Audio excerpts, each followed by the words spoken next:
오늘은 떨어지라 묻히라 밟히라, 떨어지라 묻히라 밟히라 라는 제목으로 하나님 말씀 증거하도록 하겠습니다. 항상 능력이라는 것은 본질에서 나오는 것입니다. 본질만 잘 추구하면 거기서 능력이 나옵니다. 기독교 신앙의 본질이 무엇입니까? 한마디로 얘기하면 십자가다, 이렇게 말할 수 있다는 것입니다. 그런데 우리가 신앙을 드러내고자 할 때, 신앙이 이렇게 겉으로 표현될 때에는 두 가지 방식으로 표현이 됩니다. 첫 번째는 기적이라는 방식으로 표현이 되고, 두 번째는 십자가라는 방식으로 표현이 된다는 것입니다. 예수님 공생의 기간 동안에 많은 기적을 행하셨습니다. 기적의 연속이었습니다. 병자들을 고치셨고, 귀신을 쫓아내셨고, 심지어 죽은 자들을 살리셨고, 풍랑을 잔잔케 하셨습니다. 그런데 이건 본질은 아니죠. 사실 그걸로 끝이었습니다. 그 이후에 변화된 게 뭐가 있습니까? 살아난 사람 다시 죽었을 것이고, 다시 병들었을 것이고, 풍랑은 다시 일어났을 것입니다. 예수님께서 이렇게 기적을 행하셨던 이유는 무엇이냐? 십자가로 가기 위한 길이었습니다. 그러니까 진짜 본질을 설명하기 위한 어떤 세팅 작업이었지, 그 자체가 예수님의 사명이다, 예수님의 본질이다, 이렇게 말할 수는 없다라는 것입니다. 오늘 성경에 우리에게 보여주는 것이 있습니다. 기독교도 생명의 종교라 그러지 않습니까? 생명 얻는 길이 무엇이냐? 역설입니다. 십자가라는 거예요. 한 알의 밀과 같이, 한 알의 밀이 땅에 떨어져 죽지 아니하면, 안 죽으면 한 알 그대로 있고, 죽으면 많은 열매를 맺느니라. 이게 열매 맺는 길이고, 이게 본질이고, 이게 생명이라는 것입니다. 우리 수없이 많은 신앙생활을 하지 않았습니까? 오랜 신앙생활을 했는데 열매가 없다. 그러면 생명인데 열매가 없을 리가 없잖아요. 열매가 없다 그러면 문제가 있는 거 아닙니까? 한번 점검을 해봐야 될 거 아니에요. 내 신앙에도 열매가 없고, 우리 교회에도 열매가 없고, 가정에도 열매가 없고, 열매 없는 모든 곳에는 반드시 문제가 있다는 것입니다. 본질이 뭐냐? 십자가인데 그게 없기 때문에 그래요. 진이 부흥을 못한다, 예를 들어 팀이 부흥을 못한다, 만약 그런 상황이 왔다고 합시다. 그럼 그걸 갖다가 자연적인 현상이라든지 별 생각 없이 넘어가면 안 된다는 거예요. 그 문제가 뭘까? 한 알의 밀알이 떨어져서 한 알 죽지 않으면 한 알 그대로 있고요. 그대로 있거나 누가 훔쳐가면 줄어들거나. 근데 죽으면 많은 열매를 맺느니라. 죽는 자가 없기 때문에 그렇습니다. 십자가가 없기 때문에 그렇다는 것입니다. 이 기독교가 종교 생활이 돼버리면 이것만큼 사실 구역질 나는 게 없습니다. 우리 옛말에 그런 얘기 있죠. 서당계 3년이면 풍어를 읊는다. 네, 맞습니다. 서당계 3년. 서당계들이 많습니다. 서당계 3년이면 풍어를 읊는다. 그게 무슨 얘기예요? 뜻을 안다는 거예요? 모른다는 거예요? 모릅니다. 그냥 이렇게 반복적으로 하니까 듣고 따라하는 거예요.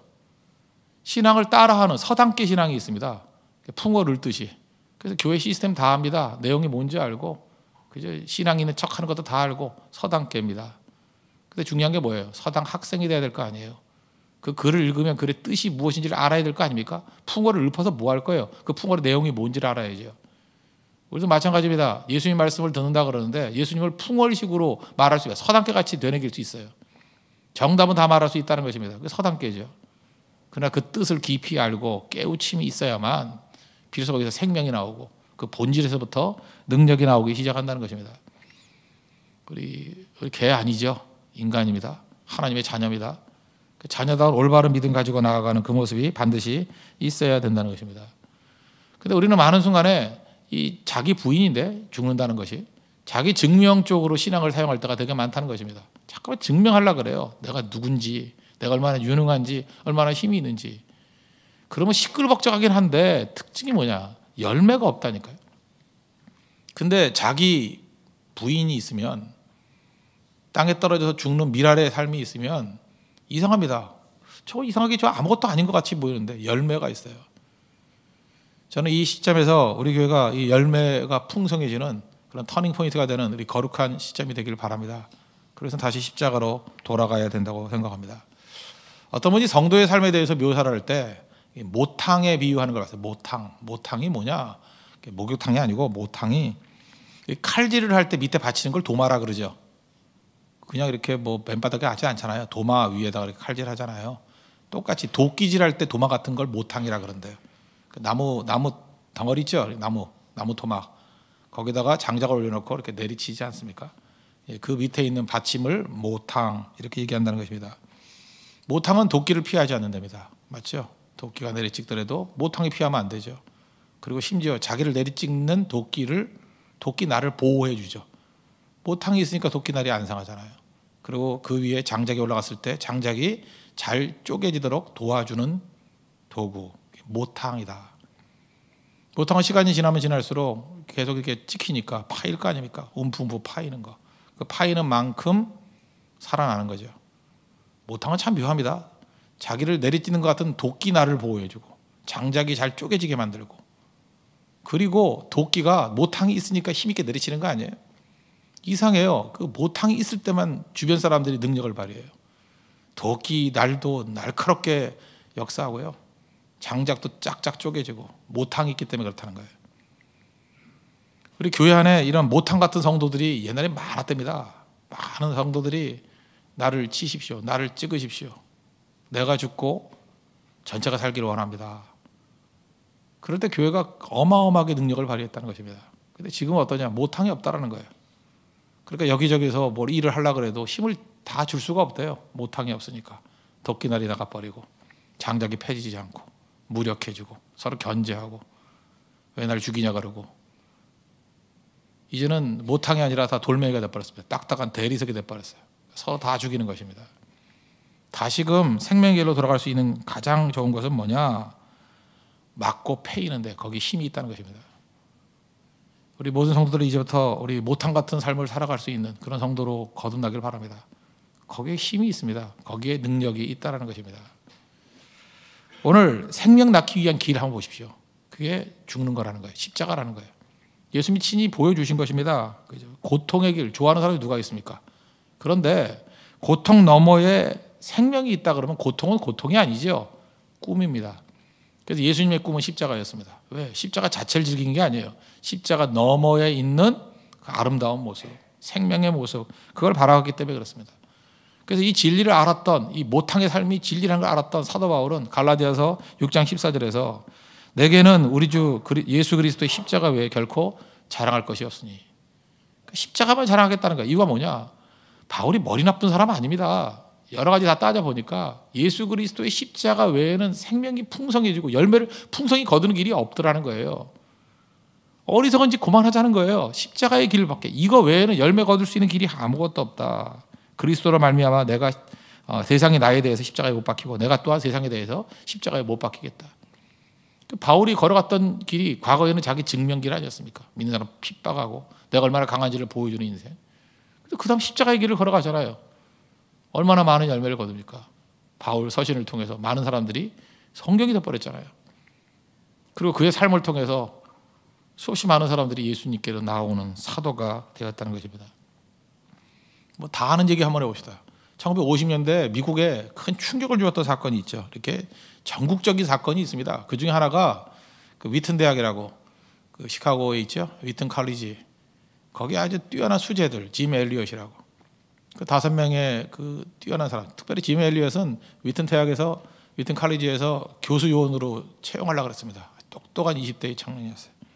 근데 에콰도르에 갔잖아요. 가자마자 뭐 5명 순교당했죠. 죽었습니다. 그래서 미국에서 소동이 일어났어요.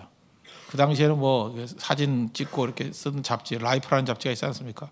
거기에 표정이 뭐냐면 이들의 죽음이 허무한 죽음이 아닌가. 허무예요, 허무. 그러니까 기독교 공격할 때 하는 내용 중에 하나가 뭐냐면 쓸데없는 짓 한다, 허무한 짓 한다, 뭐 이런 거잖아요. 그때 당시 분위기가 그런 거였다. 뭐하러 저거 개죽음하러 갔냐.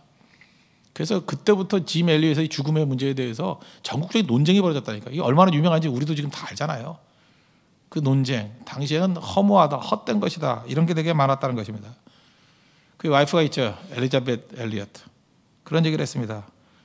주님 위해서 순교한 것을 어리석다가 말하지 말라. 그러면서 구속에서 찾아온 게 짐 엘리엇이 10년 전에 썼던 거, 29인가 죽었죠. 19살에 썼던 일기장 가져왔습니다. 일기장 읽어주는데 이런 얘기 나와요. 하나님, 나는 나무 토막 같은 존재입니다. 나를 불 붙여 주십시오. 하나님이 불 붙여 주셔야 쓰임 받습니다. 나를 불 붙여 주십시오. 그 다음에 우리 뭐 부흥 찬양에도 나오죠. 주님을 위해서 타오르게 하십시오. 내 인생이 타오르는 인생이 되게 해 주십시오. 나를 주님의 불쏘시개로 사용해 주십시오. 그 다음에 잠깐만 허망하다 뭐 이런 얘기를 하니까 꼭 끝에 그 이렇게 옆줄로 이렇게 메모같이 써놓은 게 있어요. 영원한 것을 얻기 위해서 영원하지 않은 것을 포기하는 것은 어리석은 것이 아니다. 딱 라이프 기지 질문을 미리 받았던 것 같이 10년 전에 써놓은 거예요. 영원한 것을 얻기 위해서 영원하지 않은 것을 포기하는 것, 그게 왜 허무한 거냐, 어리석은 거냐? 그건 어리석은 게 아니라는 거예요. 영원한 거죠, 영원한 거. 그러면서 그의 삶에 이게 굉장히 논쟁이 벌어졌고, 나중에는 그 엘리자벳 엘리엇이 가가지고 아우카이도 또 갔죠. 그 부족 전체가 다 변화가 됐습니다.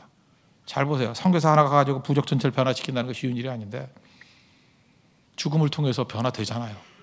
그리고 얼마나 많은 사람들이 이걸 자극받고 가는지 아십니까? 먼 나라 얘기하지 맙시다. 다 아는 얘기지만 우리나라 최초 선교사가 누구예요? 토마스죠. 토마스 선교사 얘기를 보십시오. 1866년인데 지금부터 한 100, 150년? 그년 전이죠. 스코틀랜드 사람이었습니다. 청년이었어요. 뜨거운 열정을 가지고 원래 중국 선교사로 왔습니다. 중국 선교사로 왔는데 선교 잘했습니다. 아내와 함께 와서 애까지 임신하고. 근데 그 내륙 쪽, 내지 쪽, 인랜드 쪽으로 이렇게 갔습니다. 갔다 돌아오는데 옛날에는 그 해안 쪽에 주로 많이 살았잖아요. 선교사들이 빨리 집에 돌아가야 되니까 그런데.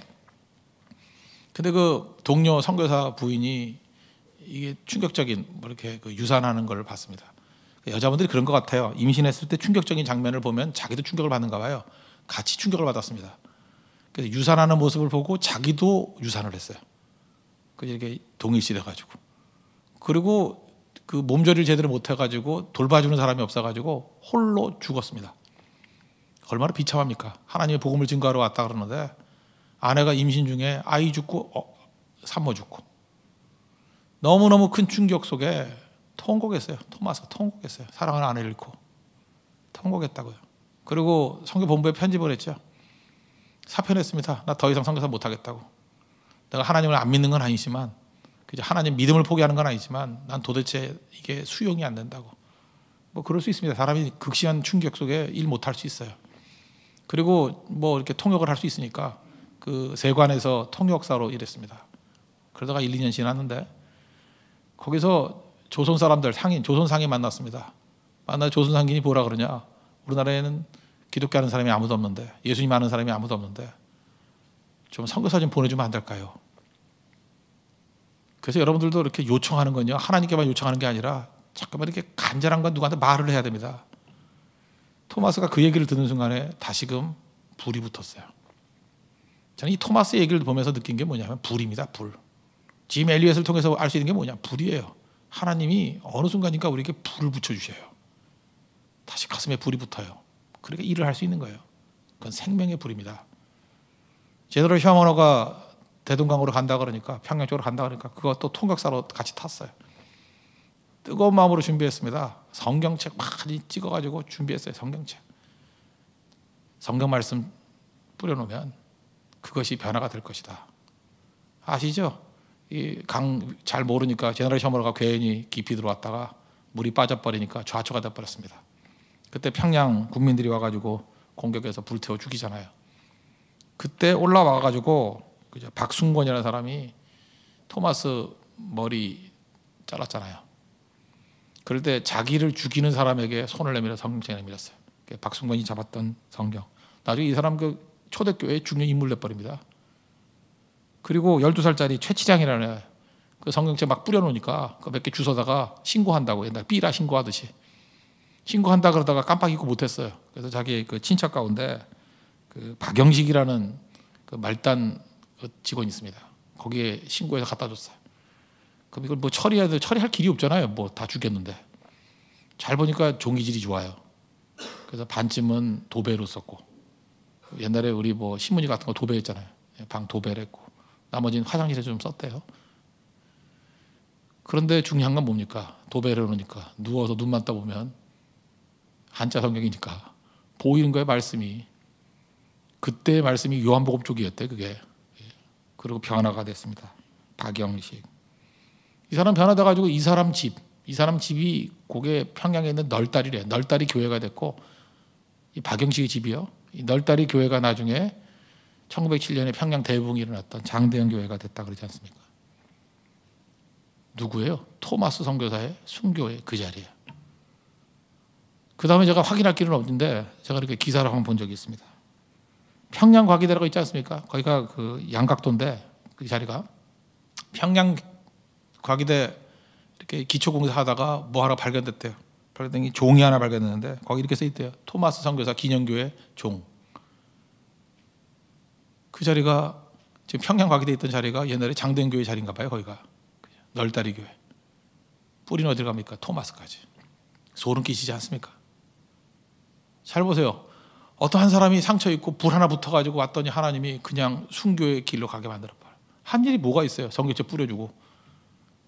허무한 죽음 같지 않아요?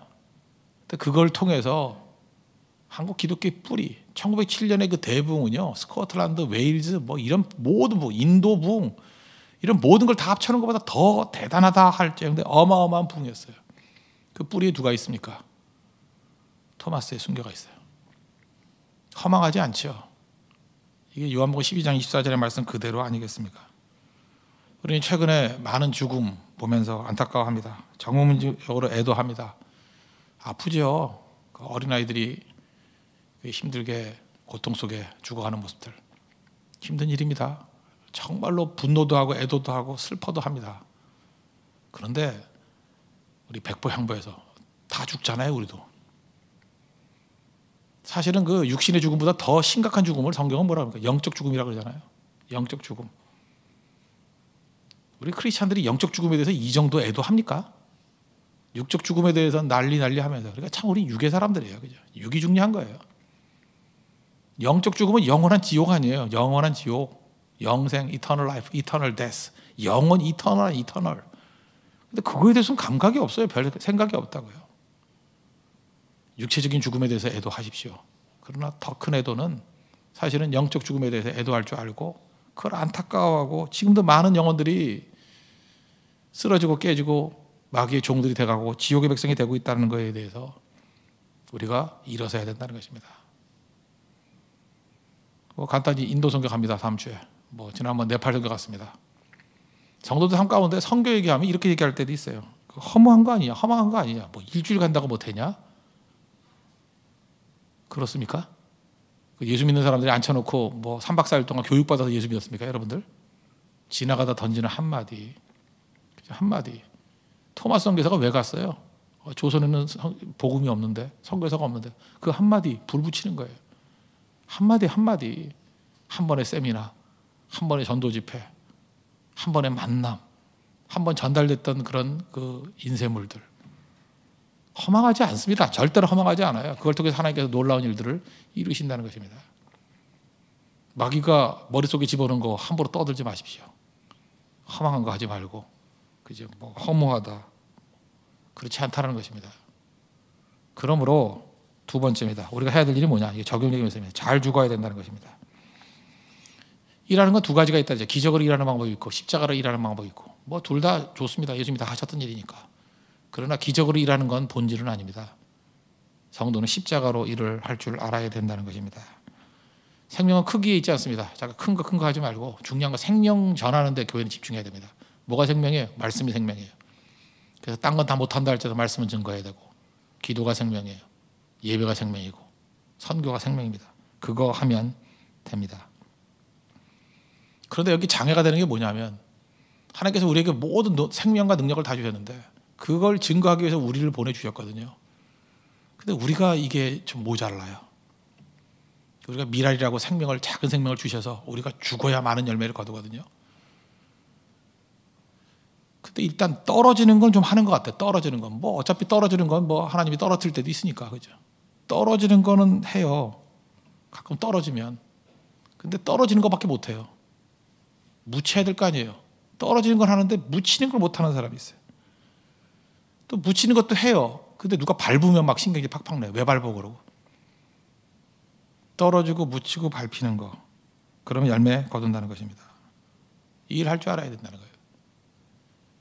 제가 뭐 1절에 여러 번 말씀드렸죠. 마가복음 15장 30절에 보니까 예수님 십자가에 달리시니까 그래서 조롱할 놈이 조롱해야지. 그 옆에 달린 십자가에 달린 강도도 조롱했죠. 뭐 네가 많은 사람도 구원했다며? 십자가에서 내려와봐. 너는 남은 구원하면서 자기 자신을 구원 못하네? 하면서 막 지나가는 사람이 희롱하고 따귀도 때리고 막 그랬다라는 거예요. 그때 예수님 말씀 안 하셨습니다. 그냥 가만히 계셨습니다. 이게 예수님만의 시험이겠어요? 우리에게도 이런 일 되게 많아요. 요즘에 시대의 키워드가 뭡니까? 뭐 해명하라, 소통하라. 해명하고 소통하는 게 뭐죠? 다 자기 증명하는 거 아니에요? 뭐하러 억울하게 사니? 해명하고 소통하라. 여러분 요즘에 보면 이렇게 한번 SNS상의 내용들 보죠. 해명하고 소통하는 거 다 뭐야? 내가 옳다라는 거죠. 해명과 소통 말은 좋아요. 결국은 내가 옳고 너 틀렸다예요. 그래서 그거 증명하기 위해서 열심히 싸우자는 거예요. 모든 사람이 만인에 대해서 투쟁하고 있어요. 진짜. 예수님 그때 자기 증명하지 않았습니다. 그냥 죽었잖아요. 우리 교회 모탕이 필요합니다. 모탕이 찍히면서 말하나요? 그냥 파이는 거지. 이거 못하니까 어려워진다는 거예요. 이거 못하니까. 신앙이 뭔지 아십니까? 성령이 뭔지 아십니까? 성령의 능력이 임하게 되면 모탕 같은 인생을 감당할 수 있어요. 주님이 해명해 주십니다. 그냥 좀 가만히 계세요. 그래서 교회에서 최고의 악질적인 존재가 누구냐 하면 자꾸 말 만들어내는 사람이에요. 이 말, 저 말. 그 마귀의 종들이면 마귀의 종들. 해명은 주님이 해주시는 거예요. 소통이요. 말씀의 소통이지 뭐 내 뜻과 내 억울함이 소통돼야 돼요. 그 이스라엘 백성들 원망이에요. 그거. 이름만 달리 붙이면. 뭐 여러분들은 모르겠지만 저는 하나님께서 많은 은혜와 권능을 주셔서 뭐 영광도 많이 누렸습니다. 이제는 뭐 십자가 져도 충분할 것 같아요. 그래서 은혜의 감격이 뭐 사라지지 않는 것 같아요. 없으면 어떻습니까? 이 땅의 문제가 아니라 하나님께 영광 가운데 쓰임 받아야죠. 빌립보서 2장에 보면 예수님의 그 낮아지심 나오죠. 5절. 너희 안에 이 마음을 품으라. 곧 그리스도 예수의 마음이니 그는 근본 하나님의 본체시나 하나님과 동등됨을 취할 것을 여기지 아니하시고 오히려 자기를 비워 종의 형체를 가져 사람과 같이 되었고 사람의 모양으로 나타나서 자기를 낮추시고 죽기까지 복종하셨으니 그 십자가에 죽으심이라. 낮아짐이에요. 이게 우리가 할 일이에요. 낮아지고 죽는 거, 떨어지고 묻히고 밟히는 거, 이게 우리가 할 일이에요. 근데 우리는 이거 할 일은 하지 않고 그 뒤에 있는 거, 이건 사실 저절로 되는 거예요. 하나님이 하실 일이에요. 하나님이 하실 일을 왜 우리가 줄긋고 잠깐만 좋아해요? 하나님이 하실 일인데 하나님이 하시는구나 알고 있으란 얘기예요. 내가 힘쓰고 애쓴다고 되는 게 아니에요. 이건 하나님이 하신 일이라고요. 9절 보니까 이러므로 하나님이 그를 지극히 높여 모든 이름 위에 뛰어난 이름을 주사 하늘에 있는 자들과 땅에 있는 자들과 땅 아래에 있는 자들과 모든 무릎을 예수의 이름에 꿇게 하시고 모든 입으로 예수 그리스도를 주라 시인하여 하나님 아버지께 영광을 돌리게 하셨느니라. 근데 우리 9절부터 11절까지 말씀을 훨씬 더 좋아요. 이건 하나님이 하시는 일이에요. 그러니까 성도들 잊지 마십시오. 주님께서 이 땅에서 우리에게 주신 맡기신 일, 그걸 사명이라고 해요. 사명. 우리의 사명은 뭐예요? 떨어지고 묻히고 밟히는 거. 그러면서 생명 꾸준히 증거하는 거. 짐 엘리엇, 토마스, 여러분. 헌신 얘기하겠습니다. 헌신이 뭐예요? 헌신은 물질을 드리는 거, 시간을 드리는 거, 몸을 드리는 거 그렇죠? 헌신하십시오. 헌신이 뭡니까? 십자가 지는 겁니다. 우리 모든 성도들 헌신하십시오. 주님의 명령입니다. 헌신해야 됩니다. 이제 많은 일들을 할 것인데 또 우리 뭐 조직도 하고 각 분야에서 많은 생명의 역사, 열매를 거둬야 될 텐데 헌신하십시오. 헌신하는 것이 기독교입니다. 헌신하는 게 믿음입니다. 물질을 드리십시오. 시간을 드리십시오. 몸 드리십시오. 드린다는 건 뭐예요? 죽으라는 거예요. 잘 죽으라는 거. 모탕 되십시오. 지키십시오. 그러면 주변에 열매로서 하나님께서 풍성히 채워주시는 은혜를 체험하게 될 것입니다. 자리에서 일어나겠습니다. 150장 1절만 찬양하겠습니다. 갈보리 산 위에.